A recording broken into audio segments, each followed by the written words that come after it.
লক্ষ্যে পৌঁছানো অত্যন্ত কঠিন হয়। কেউ ভাবেন যে কেন এত কঠিন হয়, কেন এত কষ্ট করতে হয় লক্ষ্যে পৌঁছানোর জন্য। এই লক্ষ্য সরলভাবে কেন আমার কাছে চলে আসে না?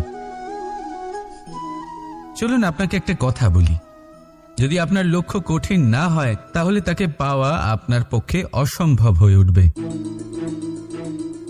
লক্ষ্যে পৌঁছানোর এই রাস্তায় আপনি যে কড়া রোদের সম্মুখীন হন, যার থেকে আপনি দূরে পালাতে চান, সেই রোদ আপনাকে প্রেরণা যোগায় যে আপনি এগোতে থাকুন।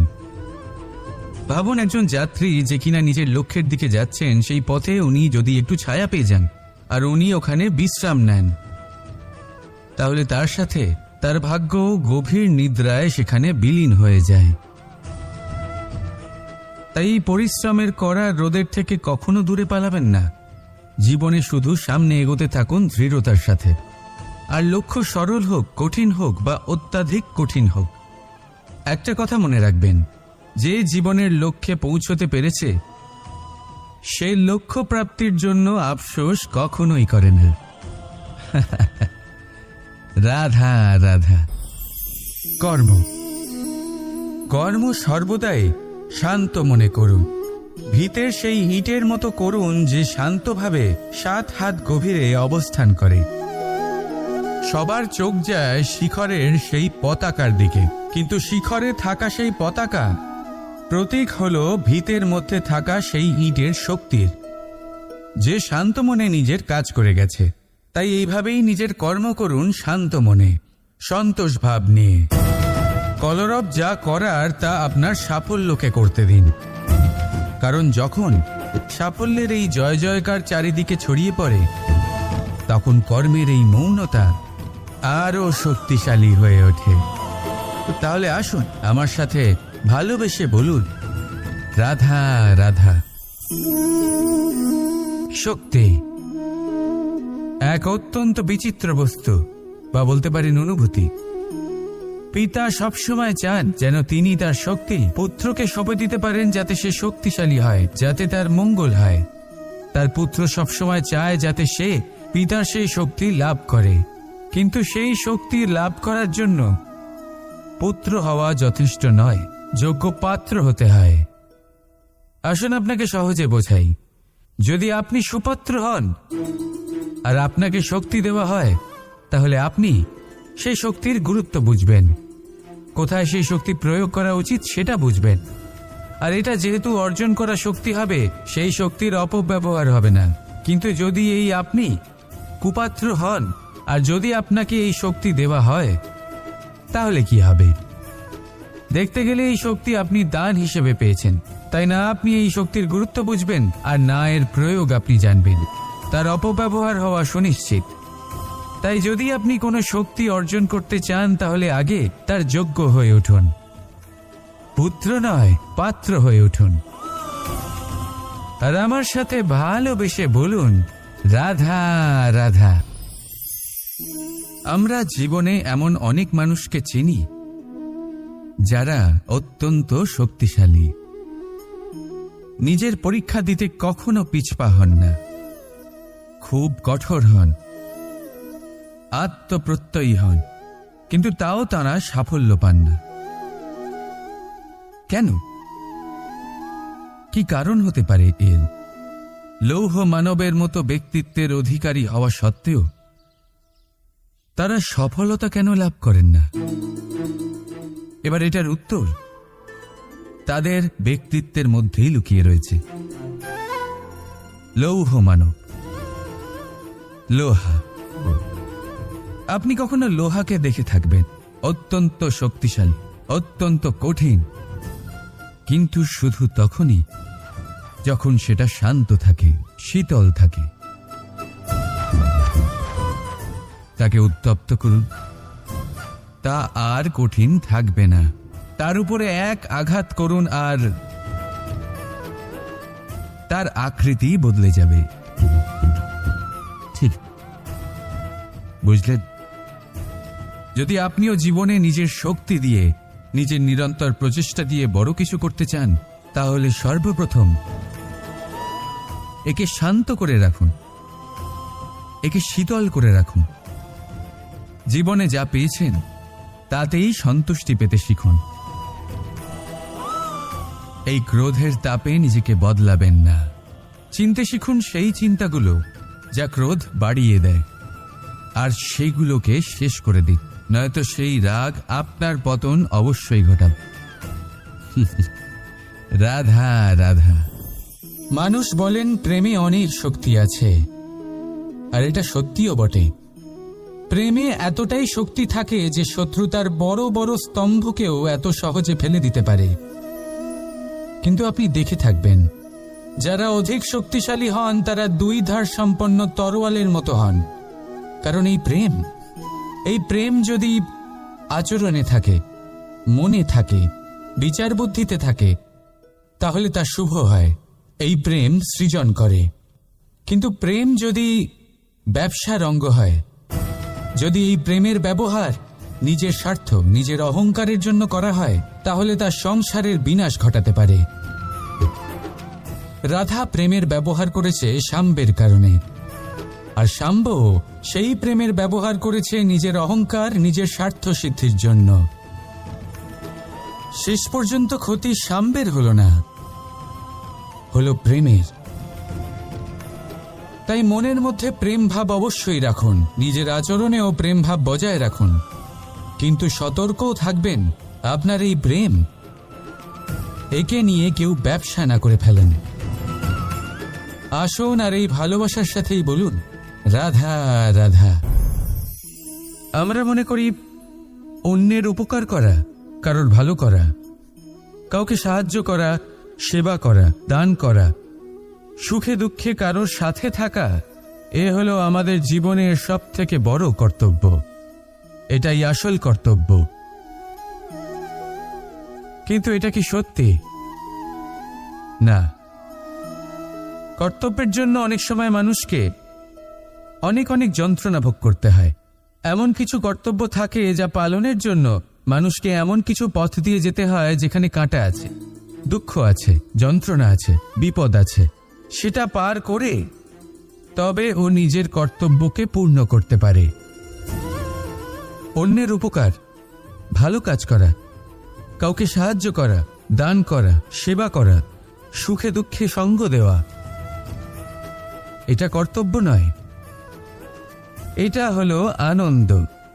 কারণ এতে আপনারই জীবন আরো সুখময় হবে, আপনি আরো সুখ পাবেন, আপনার স্বাস্থ্য আরো ভালো হবে, আপনি জীবনে আরো ভালো ভালো মানুষ পাবেন।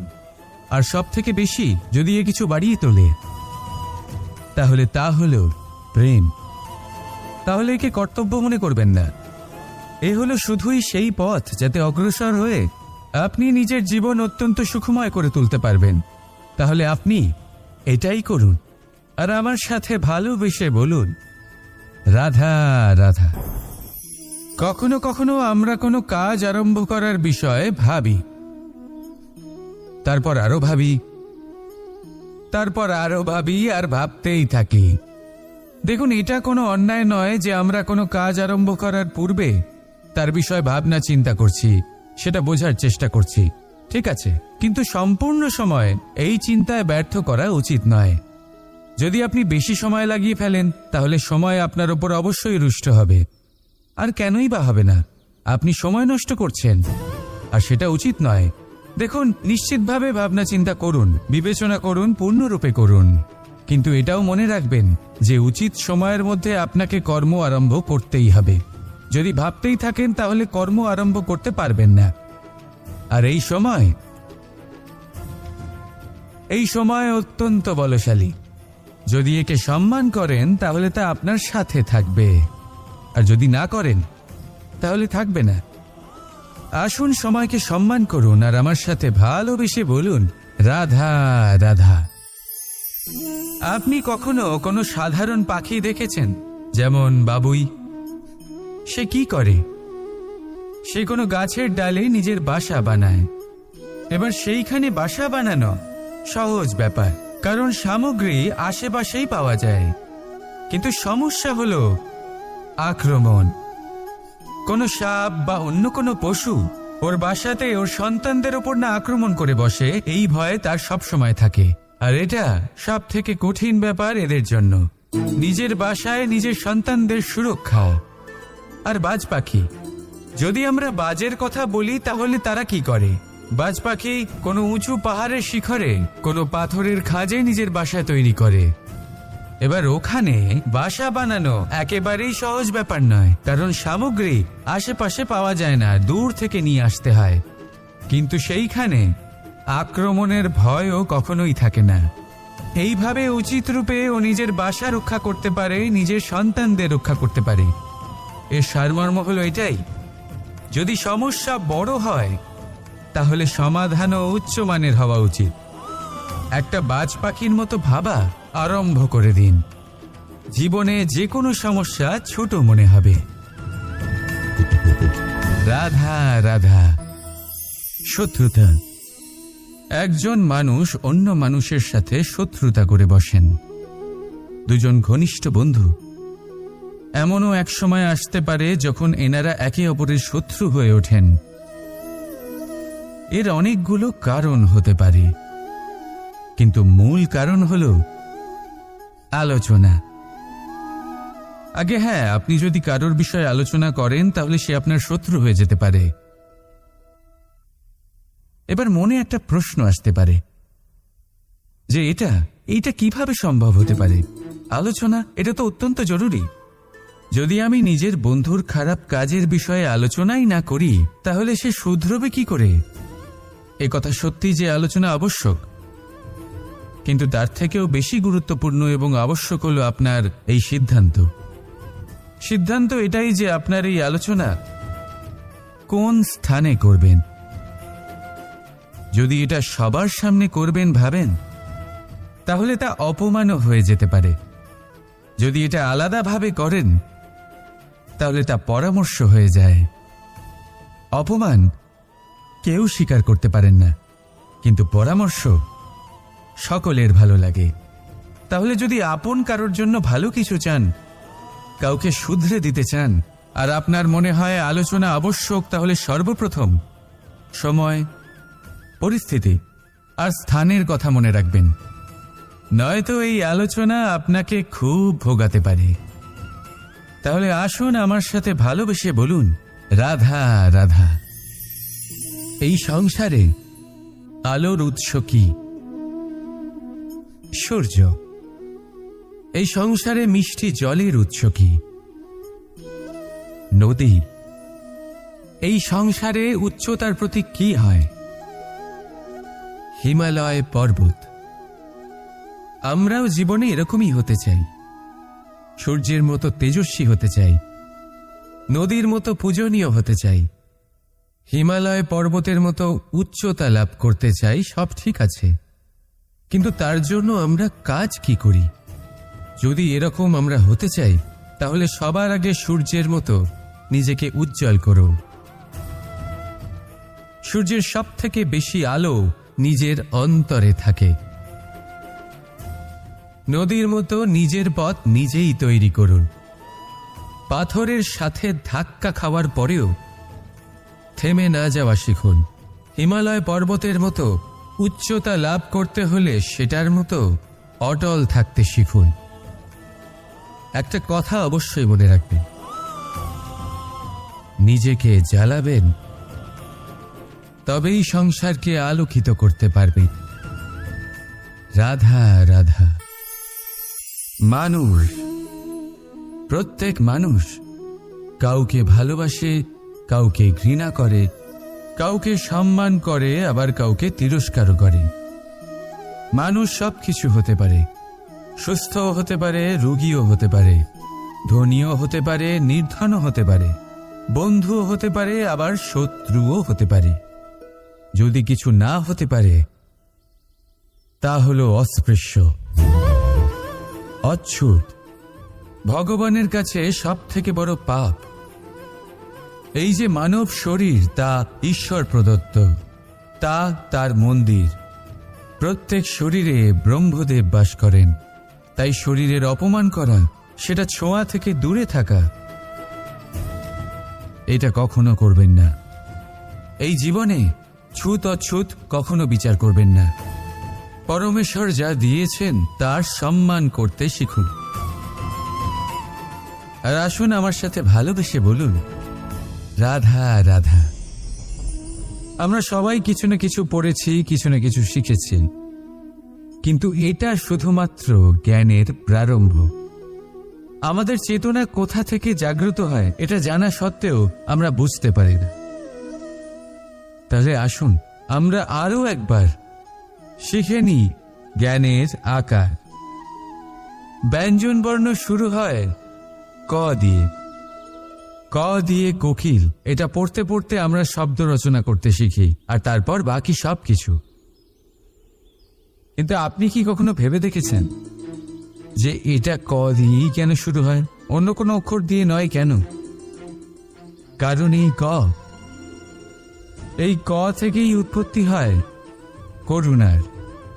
করুণা যা সব থেকে গুরুত্বপূর্ণ অনুভূতি। এই করুণার জন্যই আপনি যে কোনো মানুষ বা যে কোনো জীবের মনের ভাব, তার সমস্যা, তার কষ্ট বুঝতে পারবেন।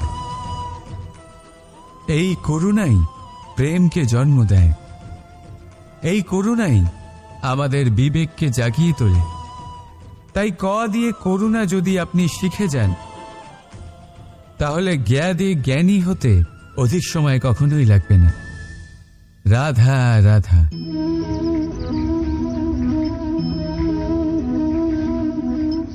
এই কলসিটা দেখছেন আপনারা, এতে জল রাখা হয়।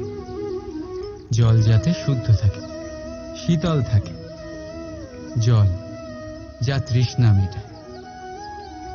কিন্তু ভাবুন, যদি এই কলসির মাটি ঠিক না হয়, যদি একে ঠিক মতন মাখা না হয়, আকার দিয়ে একে ঠিক করে আগুনে যদি পোড়ানো না হয়, তাহলে কি হবে?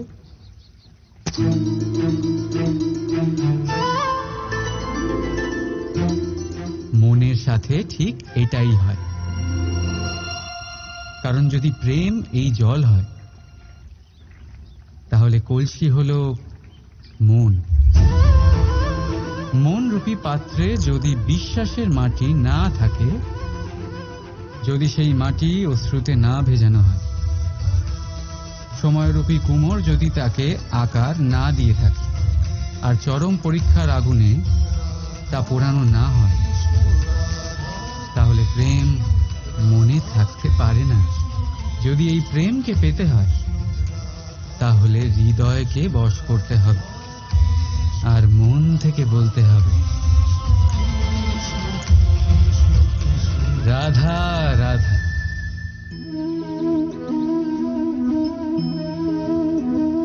আমার চারিপাশে এই গাছপালা, এই লতা পাতা, এই পুষ্প দেখছেন আপনারা? সত্যি সুন্দর না? কারণ এইগুলি আপনারা স্বচক্ষে দেখেছেন। ঠিক এইভাবেই যখন প্রেমের কথা ওঠে, লোকে কারোর একটা মুখ স্মরণ করে নেয়। সেই নেত্র, সেই হাসি, চেরা ভুরু, ঘন কেশ। কিন্তু সত্যি এটাই কি প্রেমের অস্তিত্ব? না, এইগুলো সেই শরীরের অস্তিত্ব যা আমাদের চোখ দেখেছে, আর আমরা মন থেকে মেনেও নিয়েছি। কিন্তু প্রেম, প্রেম ভিন্ন। প্রেম সেই বায়ুর মতন যা আমরা স্বচক্ষে কেউ দেখতে পাই না, কিন্তু সেটাই আমাদের জীবন দেয়। সংসার কোন স্ত্রীকে কুৎসিত বলতেই পারে, কারণ তারা তাকে দেহ চক্ষু দিয়ে দেখেছে। অথচ সন্তান সেই মাকেই সংসারে সব থেকে সুন্দর বলে ভাবে, কারণ সে মনের চক্ষু দিয়ে দেখে। দেহ চক্ষু দিয়ে কোনো কিছু দেখলে তা তুমি এমনিও চিনতে পারবে না, ঠিক যেমন রাধা আমাকে চিনতে পারে। তাই যদি প্রেমকে সঠিক বুঝতে চাও, তাহলে মনের চোখ খোলো আর প্রেমের সাথে বল, রাধা রাধা। ভুল স্বীকার করা, ভুল সংশোধনের সূচনা শ্রীধামা। সংসারে এমন কজন মানুষ আছেন যারা নিজের ভুল স্বীকার করতে পারে। মানুষ তো তাকেই ভক্তি করে যার সাথে সে প্রেম করে, কিন্তু সেই ভক্তিকেই শক্তিতে পরিণত করে আরাধ্যকে বশীভূত করতে চায়। সবাই ভুলে যায় প্রেমের অর্থ কাউকে পাওয়া নয়, তার মধ্যে হারিয়ে যাওয়া। আত্মসন্তুষ্টি নয়, আত্মার বিস্তার। ভক্তির মূল্য প্রেম। আমি তোমাকে শব্দের মাধ্যমে বুঝিয়েছি, তুমি বুঝতে পারোনি, কারণ সংসার যা শোনে তা সে ভুলে যায়, কিন্তু যা সে দেখে তা মনে রাখে। এই জন্যেই আমাকে যেতে হবে, মানুষকে বোঝাবার জন্য। ঈশ্বরের কাছে পৌঁছবার একটি পথ, প্রেম। সব পীড়ার অন্ত হল প্রেম, সকল শুভর প্রারম্ভ প্রেম। আর এ আমাদের স্বয়ং করে দেখাতে হবে। মিলন হেতু প্রেম করে, সংসারের এই রীতি। প্রেমের অর্থ বোঝাবে এবার রাধা কৃষ্ণের